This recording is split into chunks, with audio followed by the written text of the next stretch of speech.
It is a cold winter morning.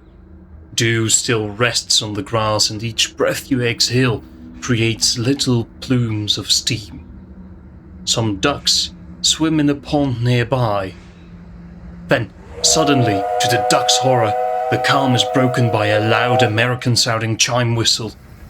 A dark blue tank engine emerges, and although it sounds like it is far from American-made.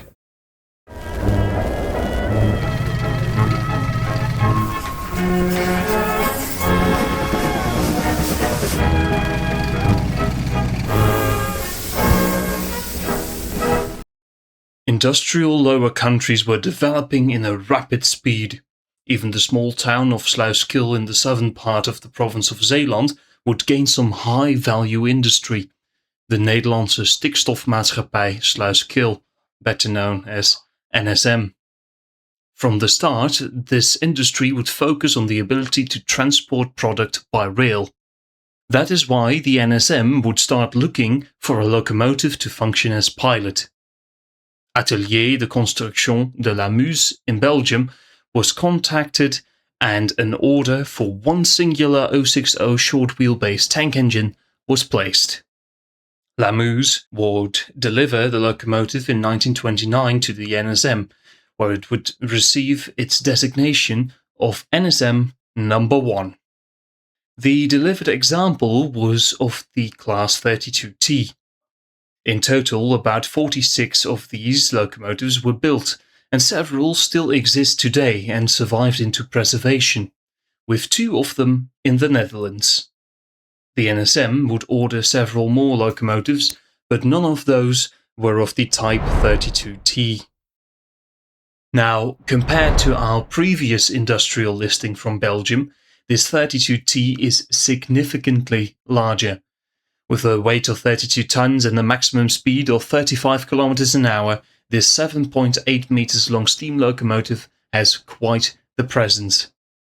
Sadly, there are those that will see any sign of a blue little tank engine and immediately shout Thomas.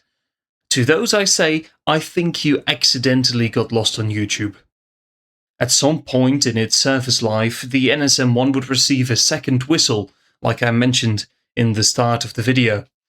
It is hard to find any proper sources on why or when this happened, but a Heritage Railway volunteer did say the whistle originated from a steamboat. Makes sense, considering the noise, I suppose.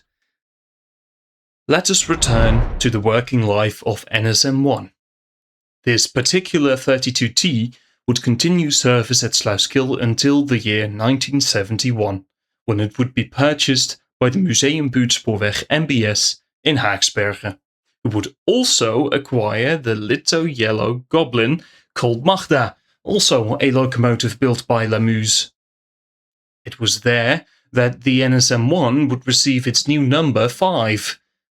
The very same year, the locomotive would be traded against other rolling stock from the stoomtram Hoorn-Medemblik, and the machine would be moved to Hoorn. When starting service in Hoorn, number 5 would also gain a name for itself, Sluiskil. During its time at the SHM, number 5 would be equipped with a tram coupler and buffers, so it is also capable of pulling the historical tram rolling stock. In 1991, Sluiskil would receive a large overhaul, with the entire boiler being replaced. The final change to the locomotive would come in 1999, when the machine would be renamed to Enkhuizen. That is only fitting for a tank engine that works at a heritage tramway, which also has a historical boat service connected to it from the city of Enkhuizen. SHM 5 Enkhuizen is one busy bee and can be regularly seen chuffing along the heritage line in Hoorn. At times, it also returns to Zeeland, running down the heritage railway between Goes and Borselen, close to where its story started in the first place. If you want to see SHM 5 Enkhuizen in real life, consider visiting the stoomtram Hoorn-Medemblik. A link to their website is included in the description below. Oh well, I'm chuffing off for now. Until next time.